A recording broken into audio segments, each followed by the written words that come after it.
So I'm here with Meredith Cross. Meredith, what is your current title and affiliation? First of all, it's nice to see you. I'm a partner in the Securities Department and the Corporate Department at WilmerHale in Washington, D.C. And what are your past affiliations with the SEC?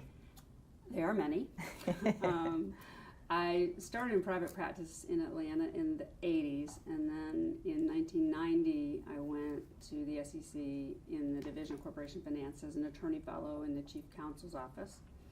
And that's a 2-year job, so I did that for 2 years. And then in 92 I became Deputy Chief Counsel for a few months, and then I became Chief Counsel, which I did for about a year and a half or so, and then I became the Associate Director in charge of International and Small Business in CorpFin. And then a few months after that, I think it was maybe a year, I became the Deputy Director of CorpFin for the next 4 years. So I started in 90 and I left in 98. And then you came back, right? Right. So I left in 98 and came to Wilmer when it was Wilmer Color, and was at the law firm from 98 till 2009. And I thought I had finished the SEC. I thought I was probably finished with me too. But in 2009, Mary Shapiro was put in as chair in the first Obama administration, and she and I had worked together at the SEC when she was there in the 90s as a commissioner. And so she asked me to come back and be the division director of CorpFin. And so even though it's sort of a big deal to leave a law firm at that point in your career, and I'd already done the SEC, it was such an interesting time. You know, it was right after the financial crisis and the problems with the Madoff issues and everything else that was going on, and working with a friend like Mary seemed great. So and Elise Walter was there, who I had worked with. She was my predecessor as deputy in the 90s, and I've known her forever. Our kids are friends. And David Becker, there were just so many people there who I cared a lot about. So I decided to go back. So your oral history, which was done in 2013, covers both stints. Yes, it does. So tell us about what we can expect to hear about in your oral history. So it is very long because I did a lot of different things over the years that I was there. The first time, since as I said, I had so many different jobs, it covers a wide range of things, from rulemaking for limited partnership roll-ups when I first got there, ABS rulemaking, and legislation, the lit reform, on and on. The thing that's probably the most interesting from that time period was when I got there wasn't an internet, which is hard to believe, but I'm aging myself, but there I was in my mid-30s and the internet didn't exist yet. And that came into being when I was there, and it provided tremendous opportunities for companies to raise capital, get information to investors. The SEC had seen this coming in some sense because it created EDGAR, and so you could see from the fact that people could get information from EDGAR once there was an internet, that this was a real wonderful source of both opportunity for companies and information for investors. It was also a very scary opportunity for fraud. And the securities laws were not written with the internet in mind at all. The 33 Act is determined to control communication around offerings, and anything that's written is especially highly regulated around offerings. And so under pretty much any interpretation you can come up with, things on the internet are written. And so we didn't have exemptive authority when this first started under the 33 Act. That came later. And so we spent a considerable amount of time trying to figure out how to fit that square peg in the round hole, so that people could use the internet.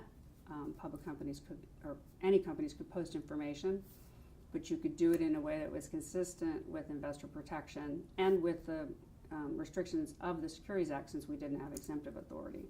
So that included things like how do you set up a password protected website for a private offering.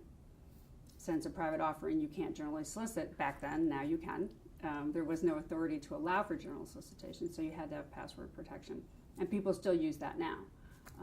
And then we had to figure out, well, what do you do for a hedge fund that's always offering? Because one of the things we did was we had a way you could allow people into already existing websites and not have it be a general solicitation as long as it was a new offering. Well, a hedge fund has a continuous offering. So there were so many questions, and Commissioner Wallman really pushed us to come up with, I think he said, I want an interpretive release with answering at least 50 questions. And so we came up with, and there were more than 50 that we could answer. So we put that out. But it's one of the things I think that we did the best was to, all those interpretations live on now. They still work. They were flexible and I think protected investors, but gave up companies opportunities to take advantage of the new forms of communication. And then what about your second stint? What issues can we find in this oral history on that? So my second stint, it was a tremendously challenging time. You know, when I first got there were calls to close the SEC, and so people wanted to either merge it with the CFTC or just get rid of it. People thought it didn't do its job, which was not a fair characterization at all. Because of missing Madoff and because of the financial crisis.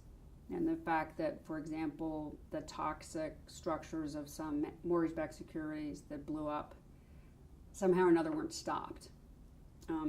And people misunderstood even what the role of the SEC would be as it relates to things like, you know, were directors doing the oversight that investors thought they should be.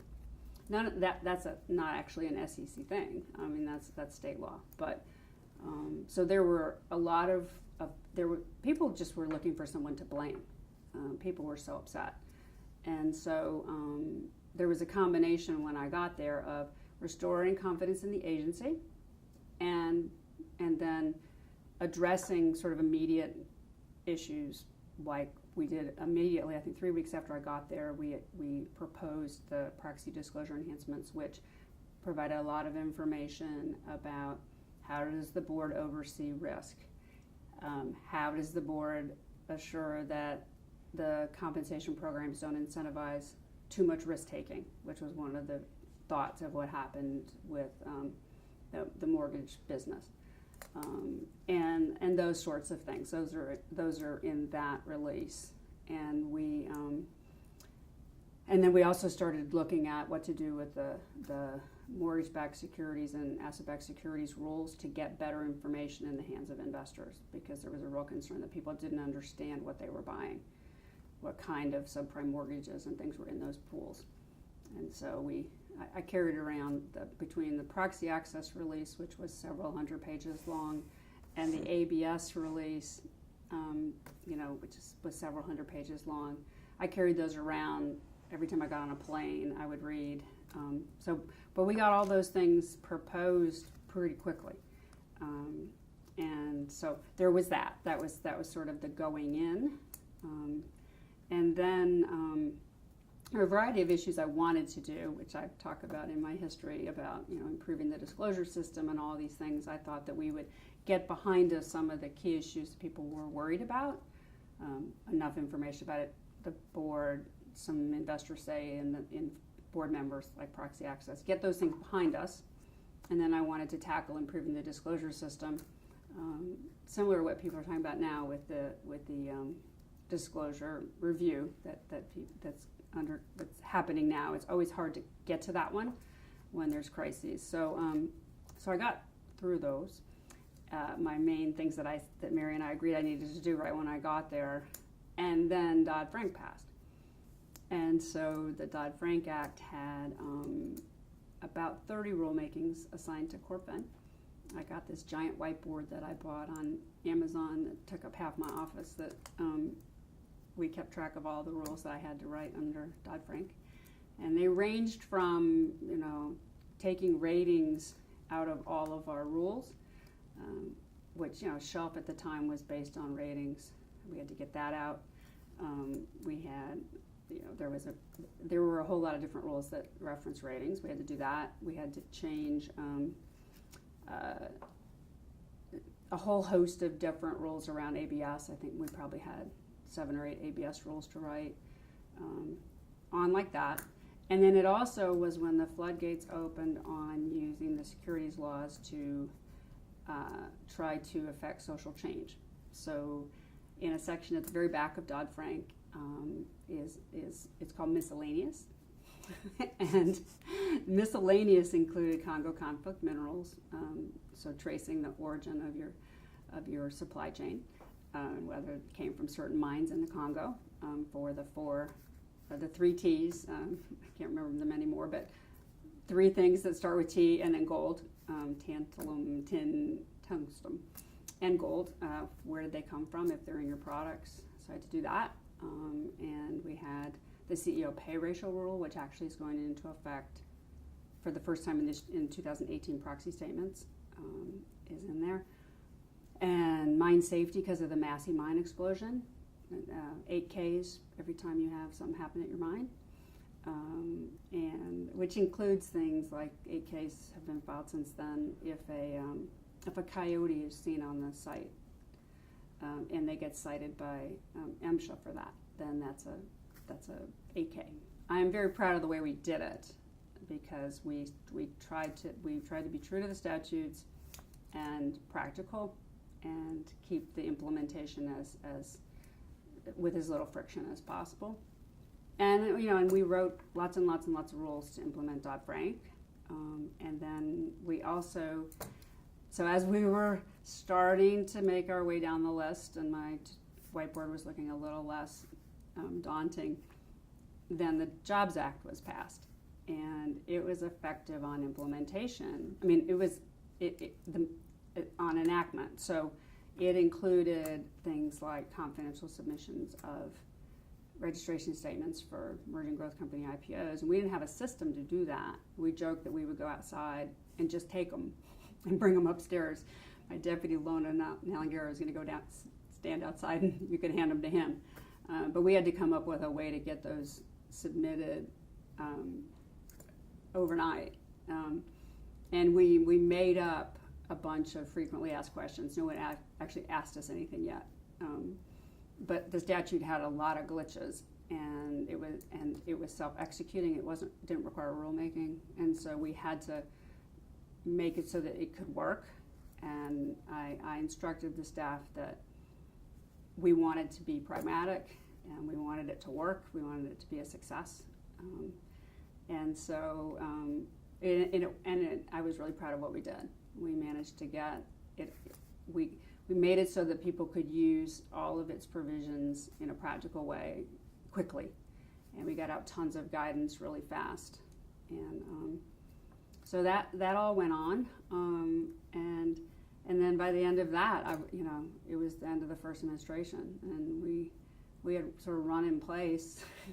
Got a lot done. We were very practical, and one of the things I like to be in everything I do is I'm not especially a partisan person, and I don't want the rules to get in the way if they don't need to, but I also want them to accomplish the purpose that Congress had, or the commission. So that's what we did.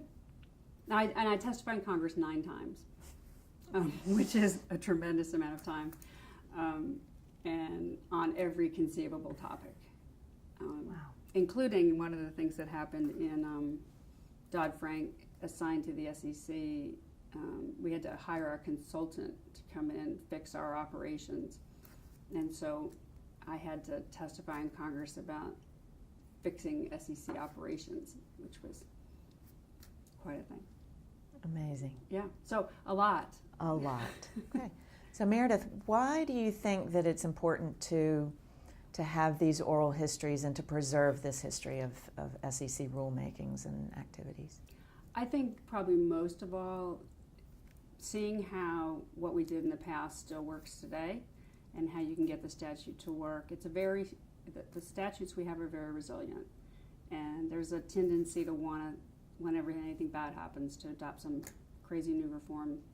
And I think seeing how we can get things to work, like how we got the 33 Act to work with the internet, is a good example. And people wouldn't know that that's what happened, especially if they didn't have access to these histories. Great. Well, listen, thank you so much for your time. Thank you.